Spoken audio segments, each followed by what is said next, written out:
In today's video, I'm going to teach you how to choose your workflow actions in HubSpot. If you're looking to streamline your business processes and make them more efficient, you've come to the right place. So let's dive right in and break down the steps to get your workflows set up effectively. First, you'll want to head over to the HubSpot website. Open your preferred internet browser and type in HubSpot's homepage URL, or simply search for HubSpot using a search engine. Once the homepage opens up, you'll see a user-friendly interface that makes navigation a breeze. Next, you'll need to log into your HubSpot account by clicking on the Log In button, which is typically found in the upper right corner of the homepage. Enter your email and password associated with your HubSpot account. If you use single sign-on or other login methods, you can select those options accordingly.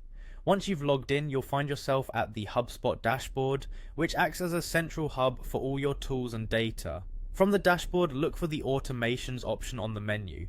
It's usually positioned along the top or side panel depending on your layout settings. Clicking on Automations will take you to a section dedicated to setting up and managing your automations. After that, navigate to the Workflows section by clicking on the Workflows button. This is where the magic happens, where you can view existing workflows or create new ones. Once there, you're ready to start making some edits. To make these edits, find and click on Edit Actions within the Workflows page. Editing actions allows you to customize what happens at each stage of your workflow, adding, removing, or tweaking actions as necessary to fit your business needs. Now it's time to delve a bit deeper. Locate the Edit button and select it. This will open up the specific workflow you're interested in modifying, giving you clear visibility and control over each step of the process. Don't be afraid to explore the different tabs or sections within the workflow, as these options allow you to optimize the workflow for maximum efficiency. Finally, the Add Action button awaits your click.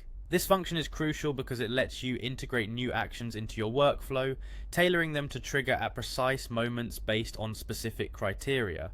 Think about what processes you want to automate, whether it's sending emails, updating data, or notifying team members, and add them accordingly. And there you have it, a simple yet comprehensive guide to choosing your workflow actions in HubSpot. Remember, the key to effective workflows is not just automation, but thoughtful setup aligning with your business goals. So feel free to experiment and adjust as needed. Thank you for tuning in and happy automating.